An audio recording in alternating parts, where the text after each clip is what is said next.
Mediasi, Media Informasi LBH Surabaya. Nah, dalam memperingati 16 hari anti kekerasan terhadap perempuan, ada satu agenda penting yang kita juga harus peringati, yaitu hari ini, 1 Desember 2023, yaitu peringatan Hari AIDS Sedunia. Nah, selama beberapa menit ke depan nih teman-teman, kita akan ngobrolin topik tentang dekati dan kenali HIV/AIDS. Dan tentu nanti kita akan mendengarkan cerita-cerita yang baru teman-teman, dan itu juga akan memperkaya perspektif kita begitu. Nah, saya Elsa Adria Putri selaku host di sini, dan saya juga ditemani oleh perwakilan dari teman-teman komunitas transpuan. Silakan Mbak memperkenalkan diri. Halo, selamat pagi semuanya. Saya Febi Damayanti, saya dari Perwakos Persatuan Waria Kota Surabaya. Nah, mungkin Mbak Febi bisa langsung menjelaskan nih ke sobat-sobat mediasi. Oke, bicara HIV ya. Kalau HIV itu pengertian dari beberapa penyakit yang disebabkan karena virus HIV. Jadi ada perbedaan ya. Kalau HIV itu virusnya, kalau AIDS itu adalah kumpulan beberapa penyakit yang disebabkan karena virus HIV-nya. Berarti gejalanya begitu. Gejala-gejala yang muncul karena ada HIV dalam tubuh manusia tersebut gitu. Kalau virus itu masih bisa dikendalikan dan dia ada jeda waktu bisa ke fase AIDS. Jadi kalau sudah AIDS itu sudah banyak gejala-gejala yang bisa muncul dari tubuh manusia yang terinfeksi HIV/AIDS gitu. Oh, oke. Berarti HIV itu kan kalau orang kena HIV itu kan tidak pasti selalu ke AIDS ya, begitu Mbak. Tapi Betul. kalau orang AIDS itu berarti sudah pasti dia terkena HIV begitu. Benar sekali. Kenapa HIV/AIDS yang namanya virus ini menyerang sistem kekebalan tubuh manusia? Karena ada beberapa faktor ya. Karena perilaku seksualnya atau perilaku hal yang lain yang bisa menimbulkan virus HIV-nya. Nah, ketika perilaku seksualnya atau perilaku penggunaan jarum suntik, langsung aku sebut aja ya. Itu memang dia beresiko dan dia tidak melakukan tes HIV. Tes HIV namanya adalah VCT ya, Voluntary Counseling Testing. Kalau dia beresiko tidak berkala melakukan testing HIV, bisa jadi dia akan bisa tertular HIV. Dan ketika dia tidak melakukan testing, ketika dalam tubuhnya ada HIV dan dibiarin, itu akan bisa masuk ke fase AIDS. Dan itu mulailah muncul gejala-gejala dalam infeksi dalam tubuhnya, itu biasanya begitu. Oh, oke, baik. Ini ya, tadi kan narasumber itu sudah menyebutkan ya sebetulnya ada beberapa faktor atau beberapa penyebaran nih HIV/AIDS itu seperti apa. Nah, tadi kan ada melalui berhubungan seksual, kemudian juga dengan adanya penyebaran lewat jarum suntik ya, itu tadi Mbak. Mungkin ini sih kira-kira penyebaran atau faktor-faktor lain apa saja lainnya ya yang kemudian itu dapat menyebabkan tertularnya virus HIV itu begitu. Karena kalau aku sendiri ya Mbak, itu kan sering kali nih banyak sekali di masyarakat sana, di luar sana itu bilang kalau misalnya penyebarannya, kalau misalnya kita berjabat tangan, kalau misalnya itu tertularnya lewat alat makan kita, gigitan nyamuk, gigitan nyamuk begitu. Serem banget sih ya. Nah, itu benar enggak sih Mbak? Ya, berarti kita bicara penularan ya. Iya, betul. Penularan HIV itu melalui cairan ya. Ada beberapa cairan. Yang pertama itu jelas cairan darah. Itu bisa melalui transisi seksual. Jadi berhubungan seksual yang tidak aman, yang beresiko, itu bisa ada pertukaran cairan darah di situ. Terus juga ada cairan vagina, terus cairan sperma, dan juga air susu ibu yang HIV positif. Jadi melalui beberapa cairan yang saya sebutkan tadi. Kalau medianya tadi saya sebutkan ada media seksualitas, seksual ya, maksud aku hubungan seks yang beresiko. Terus juga ada jarum suntik, itu biasanya dulu ini ceritanya biasanya digunakan oleh teman-teman pengguna nafsa yang kategori narkoba yang jarum suntik. Sharing jarum suntik itu juga bisa menimbulkan penularan HIV di situ. Gitu. Oke, nah penularannya. tadi itu ya teman-teman, kita kan clear nih penularan HIV itu sebetulnya ada sendiri, tidak seperti apa yang di luar sana itu katakan begitu. Jadi tidak melalui bersentuhan tangan, kemudian keringat, digigit, itu tidak seperti itu. Jadi tadi ada beberapa media ya yang itu kemudian dapat menularkan HIV itu sendiri gitu. Tadi lewat berhubungan seksual, kemudian penggunaan jarum suntik itu tadi begitu. Itu, dan juga ada ini ya tadi cairan. Iya, 4 cairan tadi yang empat saya cairan sebutkan yang ya. tadi disebutkan Pertama tadi. darah, terus cairan sperma, vagina, dan air susu air susu ibu yang menyusui, tapi ibu yang HIV positif. Oh, oke, Gitu. baik. Penularannya bisa di situ. Nah, iya itu teman-teman ya. Nah, ini tadi kan salah satu faktor penyebaran dari HIV itu ya Mbak, itu kan melalui berhubungan seksual Iya. begitu. Nah, sebetulnya Yang beresiko tapi yang yang beresiko ya, perlu kita garis bawahi yang Oke. beresiko. Berhubungan seksual yang berisiko Beresiko, begitu. Nah, apakah dari pekerjaan teman-teman komunitas transpuan ini itu ada yang memang rentan begitu tertular dari HIV/AIDS? Iya, kalau bicara transpuan itu sebenarnya awalnya bermula bukan pekerjaan ya, tapi kalau di isu HIV ini lebih ke perilaku, seperti yang saya katakan tadi, perilaku seksual yang beresiko, yang dimana notabene itu bergonta-ganti pasangan awal mulanya ya, tapi karena banyak faktor yang mendukung teman-teman transpuan adalah salah satu kelompok minoritas yang juga tidak begitu bisa banyak mengakses ruang publik atau pekerjaan secara formal. Akhirnya yang perilaku seksualnya tadi yang awalnya untuk melakukan seksualitas itu akhirnya ditarik menjadi sebuah profesi karena situasi dan kondisi ya. Jadi ada faktor pendukung lainnya, ekonomi dan kebutuhan hidup, sehingga ada beberapa teman-teman perilaku seksualnya itu ya akhirnya menjadi sebuah profesi.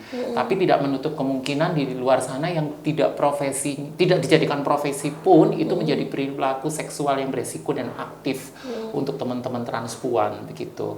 Oke, berarti ini ya teman-teman, mungkin kalau misalnya ketemu sama teman-teman transpuan begitu kan, itu kan ini ya mengatakan bahwa itu sebuah pekerja seks ya, tapi betul. ini di sini Mbak Feby itu memberikan menggarisbawahi begitu, menggarisbawahi bahwa terkait dengan kerentanan akan HIV/AIDS itu bukan sebagai pekerjaannya begitu, tetapi karena perilaku dari teman-teman transpuan begitu teman-teman.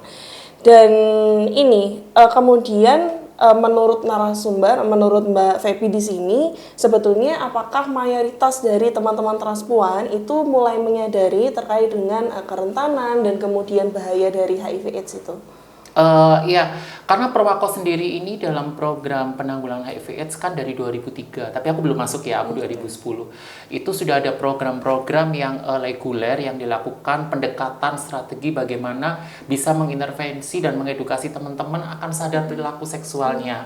Sehingga mereka itu dibantu, difasilitasi oleh lembaga kami, tentunya dengan beberapa SDM yang terkapasitasi ya, dan membangun jejaring mitra kerjasama dengan Dinas Kesehatan Kota Surabaya, terutama dengan nanti turunannya dengan puskesmas dan rumah sakit. Kita menjalin kerjasama mitra untuk melakukan testing secara berkala untuk teman-teman populasi kunci, teman-teman transpuan, untuk melakukan tes HIV dan IMS secara berkala, baik statis ataupun mobile. Itu dari 2003. Lah, penyadaran itu yang reguler, yang intens dilakukan oleh teman-teman Perwakos dengan banyak strategi, akhirnya ada hasil yang nampak dari tingkat teman-teman penerima manfaat transpuan ya, bahwasanya dia mulai, karena menurut aku orang berubah perilaku itu kan karena ada pengetahuan ya. Ketika dia sudah tahu, terus dia bisa menerapkan dalam hidupnya dan dia melakukan kesadaran, maka dia akan melakukan safety untuk dirinya gitu ya, karena dia ingin bertahan hidup dengan yang dia rasa dia punya faktor resiko, tapi dia masih bisa mencegah sesuatu supaya membentengi dirinya supaya dia tidak bisa ke status HIV gitu ya. Jadi melindungi dirinya itu teman-teman sangat luar biasa, dan mereka akhirnya sekarang itu mandiri. Jadi yang dulunya awalnya difasilitasi oleh teman-teman Perwakos, diobrak istilahnya ya, diobrak-obrak sih gitu bawa tes. Sekarang itu malah teman-teman sebagian yang sadar belum waktunya tes pun, kan tesnya harus 3 bulan sekali kalau setiap punya 3 faktor bulan risiko sekali ya. ya.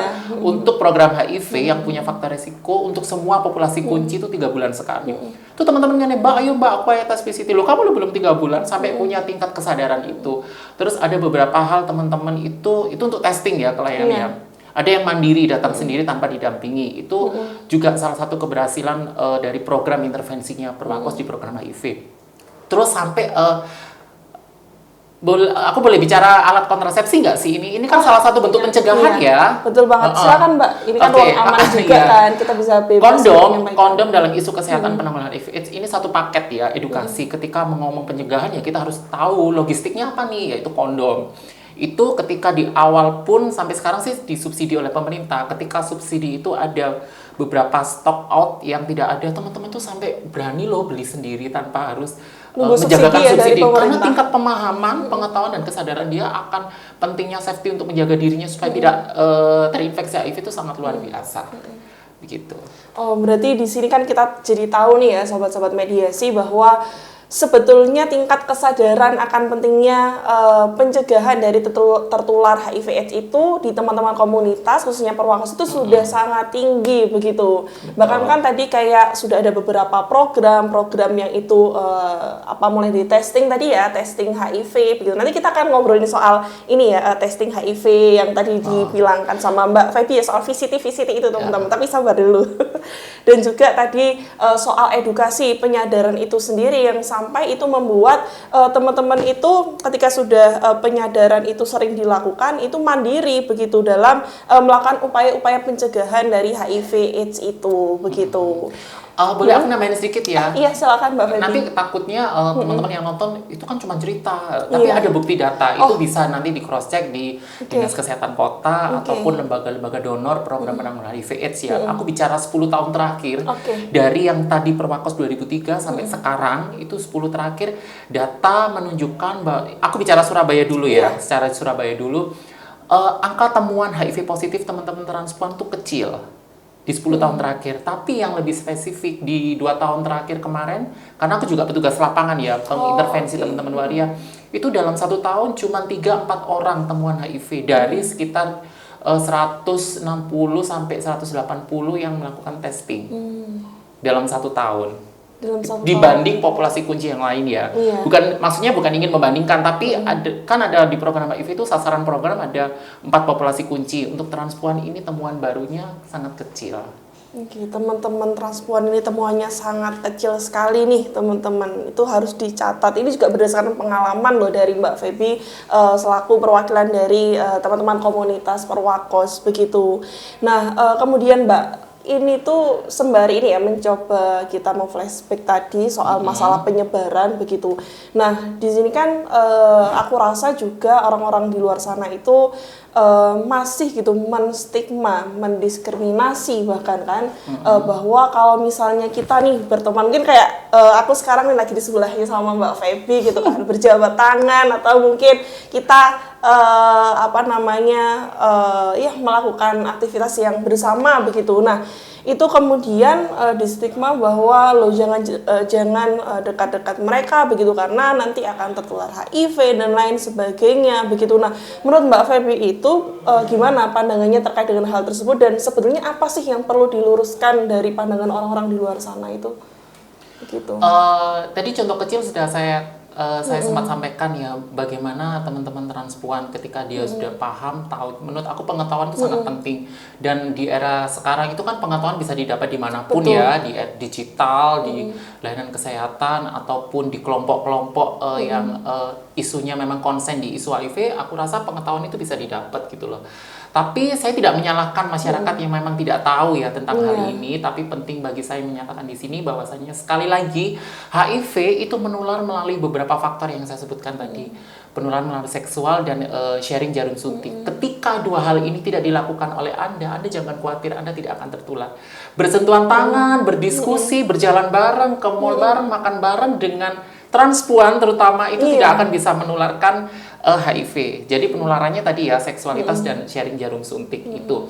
Terus kedua juga data mengatakan, tapi maaf aku masih punya rekomendasi 2014 Kemenkes mengeluarkan sampai saat ini. Tapi yang faktanya di 2014 itu fenomena baru bahwa angka HIV secara nasional itu sudah bukan dari teman-teman transpuan lagi ya, bahkan di peringkat 5 atau 6 gitu. Yang pertama itu di masyarakat umum dan yang mirisnya sekali itu adalah ibu rumah tangga. Itu sudah data ya. Kalau udah data kan berarti udah valid ya, bisa dipertanggungjawabkan bahwasanya teman-teman ini sudah bukan lagi bukan penyumbang ya, tapi sudah tidak menjadi angka prioritas tinggi penyumbang penularan HIV/AIDS begitu.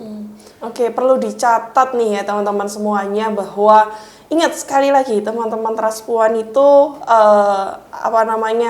bukan penyumbang terkait dengan penularan HIV/AIDS begitu, justru angkanya itu sangat kecil ya menurut data yang tadi disebutkan oleh Mbak Feby begitu. Jadi jangan dijadikan alasan atau dasar kemudian kita tidak bersosialisasi, berteman begitu dengan teman-teman komunitas transpuan seperti itu. Nah, tadi Mbak Feby kan sempat ya menyebutkan bahwa teman-teman ini komunitas itu juga bekerja sama dengan pemerintah ya, dinas kesehatan, kemudian juga beberapa rumah sakit yang ada di dalam melakukan upaya-upaya pencegahan HIV/AIDS begitu. Nah, kemudian ini dalam praktiknya ya Mbak ya. Nah, apakah masih ada begitu tenaga kesehatan mungkin ya yang itu kemudian sebetulnya masih melakukan stigma ataupun kemudian diskriminasi terhadap teman-teman transpuan yang sebetulnya secara kesadaran itu sudah berusaha ingin untuk sadar akan kesehatan mereka gitu pada intinya. Itu seperti apa Mbak? Atau juga hambatan-hambatannya seperti apa? Mau dijawab jujur nggak nih?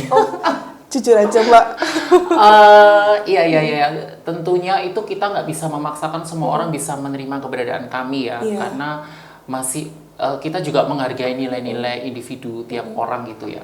Tapi yang jelas ketika kami datang di layanan kesehatan, kami itu sebagai warga negara yang mengakses kesehatan secara medis dan psikis ya, bukan untuk mendapatkan sesuatu ceramah atau dakwah-dakwah yang lain, tapi hal itu masih ada, tapi kecil sekali. Di 3 tahun terakhir ini sih untuk teman-teman transpuan khususnya itu sih sudah tidak ada lagi kalau di kota Surabaya di tingkatan puskesmas ya. Itu dan rumah sakit tapi sebagian ya. Itu sudah tidak ada lagi stigma terhadap kami. Karena kalau sebelum 3 tahun ini kami juga melakukan upaya itu ketika memang ada beberapa problem yang kakak tadi sampaikan ya, pasti itu ada karena tadi yang aku bilang nilai-nilai itu ya, karena kalau bicara layanan yang ramah komunitas itu tidak hanya lingkup kecil dokter terus perawat sama farmasi ya, tapi bagaimana satu layanan komprehensif, satu atap itu mulai dari tukang parkir sampai satpamnya sampai loket pun itu sudah tidak menilai kami sesuatu yang berbeda, harusnya itu dulu ada. Tapi kami melakukan upaya pendekatan, kami memberikan edukasi keberadaan kami, karakteristik kami, terus kami juga sosialisasi tentang SOGI-SC ya, keberagaman gender. Itu lambat laun, tapi tidak berhenti di situ. Kalau kita ngasih sesuatu edukasi kan nggak bisa sekali ya, beberapa kali dan harus ada wong Jawa ngomong tuh kekeluargaan. Lebih dekat lagi pendekatannya, ada guyon-guyon bercandaan yang sering ke layanan kesehatan dengan beberapa tokoh di sana. Secara nggak langsung itu membangun keakraban dan mitra kerja yang sangat luar biasa. Dan itu akan getok tular. Karena menurut aku sekarang itu sudah bukan saatnya lagi kami itu berbicara untuk mengurangi stigma. Tapi bagaimana orang di luar komunitas itu yang sadar kami itu juga bisa mengkampanyekan. Contohnya yang tadi aku bilang di layanan kesehatan, pendekatannya ya wis lah kenal dokter ya, perawatnya 2 atau 3 orang nggak apa-apa kita akrab dengan mereka. Mereka nanti kok akan yang ngomong ke teman-teman lingkup kerja mereka gitu loh. Oh nggak apa-apa Mbak Feby dan teman-temannya itu memang gitu, dia suka bercanda dan lain, tapi nggak apa-apa. Hal-hal itu penting sih dilakukan.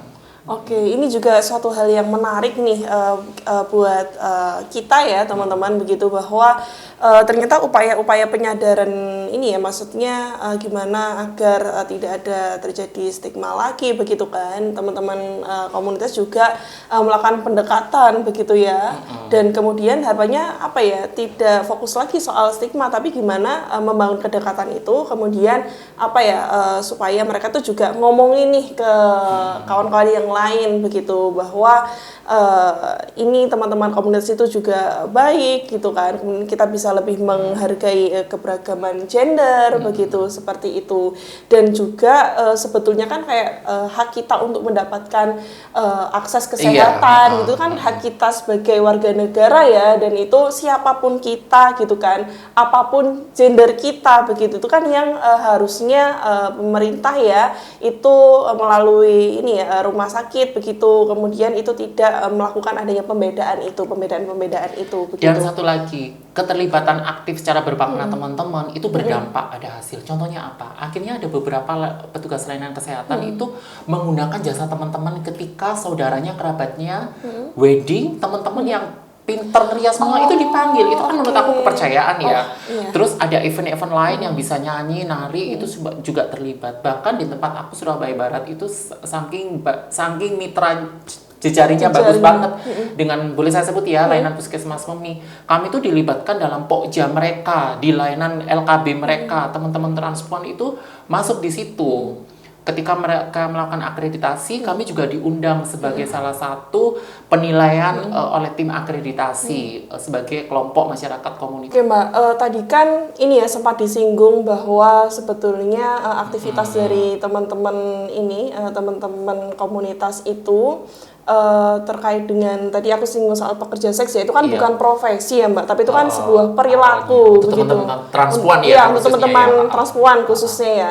Nah, sebetulnya apa ya? Mungkin bisa dijelaskan begitu terkait dengan sebenarnya aktivitas-aktivitas yang dilakukan begitu, atau mungkin pekerjaan-pekerjaan dari teman-teman transpuan itu seperti apa sih, supaya kayak kita tuh jadi paham loh begitu, teman-teman komunitas itu punya peran yang begitu penting ya di masyarakat begitu. Seperti apa Mbak? Iya, kalau bicara data di Perwakos itu yang kami lakukan intervensi di kota Surabaya itu kan sekitar 373, data mengatakan sekian ya. Dari jumlah 300 sekian itu yang pekerja seksnya juga tidak tinggi ya.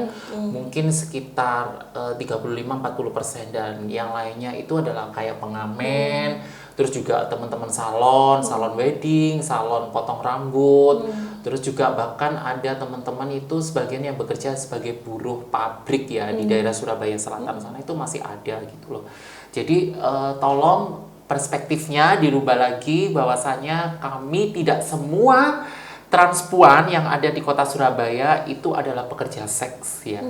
Jadi angkanya masih tidak begitu menonjol gitu loh. Cuman angka yang kecil itu biasalah ya, karena kami kelompok minoritas, perspektif masyarakat ketika melihat sesuatu yang bersifat buruk, negatif atau asusila itu dikembangkan atau digeneralisasikan bahwa semua waria itu adalah pekerja seks. Sebenarnya tidak, karena kami memiliki data itu.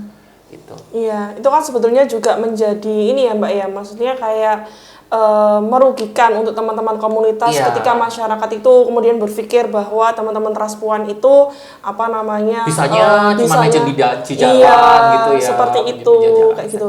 Tapi sebenarnya dari perspektif masyarakat yang seperti itu, ada nggak Mbak pengalaman dari teman-teman komunitas gitu yang kemudian ketika mau mengakses suatu pekerjaan tertentu itu kemudian mengalami penolakan atau seperti apa Mbak? Iya. Kenapa aku tadi sempat ada nih di bagian Surabaya Selatan buruh pabrik, tapi awalnya juga mereka mendapatkan lowongan pekerjaan itu tidak sebagai identitas ekspresinya perempuan ya, menjadi transpuan.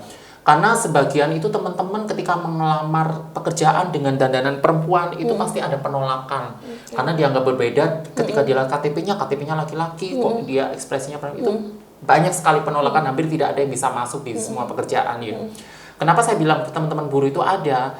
Teman-teman buruh itu karena kita banyak faktor ya yang mempengaruhi mereka ya, salah satunya ekonomi atau kebutuhan. Jadi ketika mereka ngelamar lowongan pekerjaannya ya dia ada cowok, tapi sebenarnya dia juga itu menutupi jati diri identitas sebenarnya. Tapi lambat laun ketika dia sudah bisa melakukan pekerjaan sesuai dengan SOP suatu perusahaan, dia mengikuti ya, dan dia kerjanya baik, secara nggak langsung identitas itu kan nggak bisa ditutupi ya. Waktu itu kan berbicara ya. Akhirnya lingkup kerjanya dia tuh mengetahui kalau dia itu ternyata transpuan, dan akhirnya mereka nggak bisa melakukan penolakan karena mereka melakukan pekerjaannya dengan baik, Baik, dia gitu tidak ya. pernah bolos, dia produktif, dia juga bisa bergaul dengan siapapun, dia aware, dia ramah. Ketika dia melakukan sebuah perubahan ekspresi, akhirnya misalnya kerja udah 2 tahun 3 tahun, akhirnya dia dengan perempuan, ya udah diterima. Akhirnya banyak di situ teman-teman waria yang ada di sana. Oke, berarti Gitu. ini ya mungkin awal-awalnya begitu terasa sulit begitu bagi teman-teman transpuan ya, tapi itu kan kemudian waktu yang akan menjawab dan kemudian Iya. teman-teman melakukan usaha yang sebaik mungkin agar nanti diterima begitu. Itu dalam lingkup kerjaan Dalam ya. lingkup pekerjaan ya. Emang itu kan tadi lingkup pekerjaan. Emang Iya. ada cerita apa lagi, Mbak? Enggak sih, tapi kalau di kesenian itu Iya. malah ini konsumtif publik itu malah seneng dengan hiburan kami ya, karena kami oke. punya jiwa entertain yang berbeda gitu ya. Iya. Banyolan-banyolan kami, ekspresi kami di panggung itu kan menurut mereka sangat luar biasa dan menghibur. Iya. Ini permintaan ya, jadi tidak perlu memerlukan kami harus menutupi diri kita apa, tapi ya wes, karena ketranspuan kami itu bisa diterima. Iya. Bahkan kan tahu sendiri, banyolan-banyolan transpuan itu dulu kan sempat dijadikan banyolan-banyolan publik yang sebenarnya dia bukan transpuan, dia laki-laki, hanya karena tuntutan produksi sesuatu, entertain, dia macak kemayu jadi guyonan. Lah itu kan terlihat tidak natural gitu kan. Dan itu menunjukkan memang teman-teman transpuan itu ada sisi keseniannya, entertainnya sangat luar biasa gitu loh. Sampai pada akhirnya teman-teman komunitas itu dilibatkan begitu dalam Oke. kegiatan-kegiatan masyarakat gitu Iya, ya, Mbak ya. benar. Berarti sampai sekarang itu teman-teman Perwakus juga ini kegiatan aktifnya banyak sekali gitu di masyarakat, Mbak. Iya, kami masih tetap tidak hanya bicara isu kesehatan, kami juga di isu sosial, juga dengan dinas sosial kota dan provinsi. Terus kami juga dengan teman-teman LBH Surabaya, iya. kami belajar tentang HAM, human rights Iya. ya, bagaimana, karena teman-teman tuh rentan loh dengan kekerasan ya. Kalau teman-teman yang di luar sana terkait identitas gendernya, Iya. terus terkait dengan perilaku seksualnya itu juga masih mendapatkan kekerasan. Dan kami juga dengan LBH sudah hampir 5 tahun ya, dan Iya. kami juga menjadi salah satu Perwakos, juga salah satu inisiator adanya pendiri posko bantuan hukum dengan mitra CSO HIV lainnya. Terima kasih LBH Surabaya, keren banget. Oke, terima kasih juga teman-teman Perwakus. Oke. Iya. Tadi itu ini Mbak, ada satu hal yang disinggung gitu tadi soal VCT begitu. Nah, Oke. voluntary counseling test ya. Testing, Nah, oke, VCT itu seperti apa sih Mbak sebetulnya? Itu kan awalnya dulu programnya itu namanya itu tekan testing untuk mengetahui status HIV seseorang, tapi sifatnya voluntary ya. Oke. Tapi di 15-10 tahun terakhir itu juga ada namanya HCT, HIV HCT. Counseling Testing ya. Itu berbeda dengan VCT atau seperti apa Kalau Mbak? VCT itu kan relawan ya, dari Iya. orang individunya, kalau dia merasa beresiko, dia sadar dia mau testing. Tapi hal itu kan menunggu lama, nunggu dia Iya. sadar. Kapan nih kalau sadar dia, kapan nih rela. Jadi akhirnya program itu berkembang ya, akhirnya ada HIV counseling testing, bahkan ada PITC. Itu ada inisiasi yang dikasih oleh dokter, oleh layanan kesehatan ketika si klien itu punya indikasi melakukan assessment ya. Proses assessmentnya itu ada faktor yang mengarah ke sana, perilaku seksual itu bisa diinisiasi dalam istilah, sebenarnya sama testingnya, tes untuk mengetahui HIV, tapi cuma istilahnya aja yang berbeda dari VCT, HCT sampai PITC. Tapi karena ini sudah membudidaya dari teman-teman populasi kunci, lebih afdol dan lebih klik itu kalau ngomong VCT gitu. Itu untuk mengetahui testing, mengetahui status kesehatan HIV individu itu. Nah, itu kan 3 bulan sekali ya tadi Iya. ya VCT itu. Nah, Yang punya faktor berisiko yang punya ya. faktor berisiko gitu. Nah, tapi bagi teman-teman yang memang itu punya faktor berisiko itu tadi, itu apakah kemudian menjadi sebuah kewajiban untuk setiap 3 bulan sekali itu melakukan VCT itu, Mbak? Harusnya iya, makanya kami itu petugas lapangan mengingatkan kembali. Lah sebelum fase 3 bulan untuk testing itu kami juga melakukan edukasi terus supaya nggak harus kita yang mau biar waktunya VCT loh. Kalau kamu sudah sadar, kamu tahu dirimu beresiko, yo ayo ketika waktunya testing kamu bisa datang sendiri, atau kalau memang kamu masih malu atau ragu, kami siap mendampingi dan bisa menghubungi kami, karena menurut kami itu memang harus wajib ya, karena punya faktor resiko itu tadi. Itu. Sebelum tes VCT aku tadi udah bicara tentang penularan ya, pencegahannya belum. Kalau pencegahannya itu seperti kan apa, Mbak? pencegahannya itu ada ABCDE ya, sebenarnya bahasa Inggris, lagi-lagi aku belibet kalau bahasa Inggris, tapi pengertiannya hampir sama. A, B, C, D, E ya. A-nya itu tidak melakukan hubungan seksual sama sekali. Tapi ya aku nggak mengeneral ya. Mungkin ada orang-orang seperti itu. Tapi kan ini sulit ditemui ya kalau orang tidak melakukan hubungan seksual ya. Ini pencegahan, 5 pencegahan penularan HIV. Jadi bisa dicegah dengan 5 ini. Tidak melakukan hubungan seksual yang pertama. Terus yang kedua, B-nya itu saling setia. Saling setia berarti dengan satu pasangan yang tidak punya faktor risiko bergonta-ganti pasangan ya. Terus C-nya itu kondom. Ini bicara pencegahannya, alatnya langsung ya, ini kondom itu. Terus D itu no drugs, jadi tidak menggunakan narkoba yang jenis jarum suntik ya. Kalau E-nya itu edukasi. Edukasi, informasi itu bisa didapat di manapun ya. Jadi 5 hal ini penting untuk bisa mencegah penularan HIV. Itu jadi teman-teman bisa milih opsi itu. Tetapi aku boleh ya ini sambil promosi ya. Di 2 tahun terakhir ini yang C, yang kondom tadi, ini Kemenkes mengeluarkan program pencegahan baru yang namanya PrEP. Itu apa Mbak? PrEP? PrEP ini pencegahan penularan HIV tapi sifatnya oral, obat. Dia diminum, dikonsumsi minum ya. Kalau kondom itu kan di luar tubuh ya, untuk melindungi penularan. Kalau PrEP ini obat dan yang dikonsumsi. Ini baru 2 tahun dari Kemenkes. Dan tahun depan menjadi program nasional. Di 2 tahun terakhir Surabaya jadi salah satu 21 kota pilot project. Kebetulan saya di situ sebagai focal point-nya Surabaya untuk PrEP. Itu. Oke, wah kita ini ya teman-teman udah mengetahui banyak hal sekali tadi ya, mulai dari HIV AIDS itu seperti apa, begitu kemudian penularannya, kemudian ada pencegahannya juga, terus testingnya juga ya. Iya, testingnya juga, kemudian juga bagaimana kemudian ada cerita-cerita baru ya tadi, bagaimana teman-teman komunitas itu melawan stigma ya, begitu, dan juga kemudian dampak-dampak positif yang dilakukan oleh teman-teman komunitas itu kemudian diterima oleh masyarakat luas begitu ya, khususnya yang di kota Surabaya. Begitu teman-teman. Nah, satu info lagi ya. Ada satu info penting lagi. Jadi tes VCT kalau di kota Surabaya itu bisa dilakukan di 63 puskesmas yang ada di kota Surabaya. Kalau berKTP Surabaya itu gratis, gretong ya, tidak bayar apapun. Tapi kalau dia non Surabaya, KTP-nya itu cukup 5.000. Oh, cukup 5.000 aja. Itu. Terus di rumah sakit juga ada. Di rumah sakit pemerintah tentunya ya, yang maksudnya masih dalam satu intervensi program itu. Jadi teman-teman bisa langsung nih mau testing, terus kalau mau butuh dan mendampingi kami juga bisa untuk mendampingi itu. Wah, itu tadi teman-teman. Jadi kalau teman-teman ini memang membutuhkan testing ya, itu juga bisa nanti menghubungi teman-teman Perwakos begitu. Nanti untuk misal belum tahu ya gimana caranya itu testing gitu, untuk mengenali terkait dengan ya resiko-resiko HIV AIDS, itu bisa nanti kerjasama atau menghubungi teman-teman dari Perwakos dan PKBI Jawa Timur. Karena PKBI Jawa Timur dari 2016 sampai sekarang mereka lembaga yang mendapat program penanggulangan HIV AIDS ya, intervensinya yang lebih konsen teman-teman PKBI Jatim.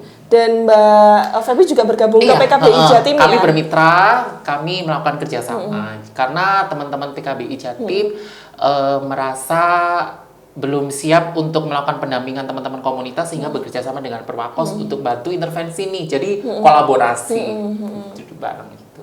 Berarti kan itu istilahnya peserta dari program-program tersebut kan tidak hanya teman-teman komunitas aja, tapi kan ke masyarakat luas juga ya Mbak ya. Begitu.